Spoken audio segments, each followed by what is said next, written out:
अस्सलाम वालेकुम नाज़रीन, आप देख रहे हैं जेएन न्यूज़ एचडी। आइए नजर डालते हैं आज की अहम खबरों पर।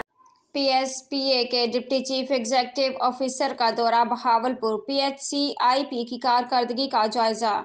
पंजाब सोशल प्रोटेक्शन अथॉरिटी के deputy chief executive officer Haider Abbasi ने गुज़श्ता दिनों जिला बहावलपुर का दौरा किया और Punjab human capital investment project की मजमूई कारकर्दगी का जायजा लिया।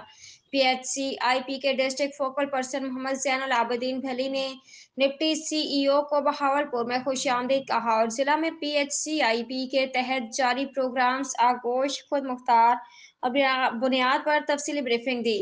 बादशाह डिप्टी सीईओ ने बुनियाद प्रोग्राम के तहत government girls primary school medical colony Bahawalpur का दौरा किया और अर्ली चाइल्डहुड एजुकेशन के तहत तलबा को फ्राहम की जाने वाली लर्निंग किट्स और दिगर तालीमी सहूलियात का जायजा लिया।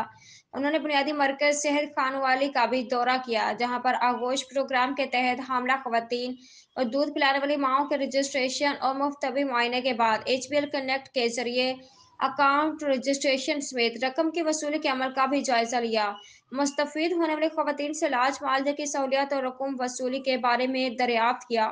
इस मौके पर doctor Amna Khan, women medical officer incharge बुनियादी मरकज सेहत खानवाली ने डिप्टी सीईओ को ब्रीफिंग देते हुए बताया कि आगोश प्रोग्राम की वजह से मरकज सेहत पर तबी खदमात से मुस्तफीद होने वाले खवातीन और बच्चों के हिफाजती टीका जात लगाने में इजाफा हुआ है और खवातीन इस प्रोग्राम की वजह से महफूज ज़िंदगी को तरजीह देने लगी हैं।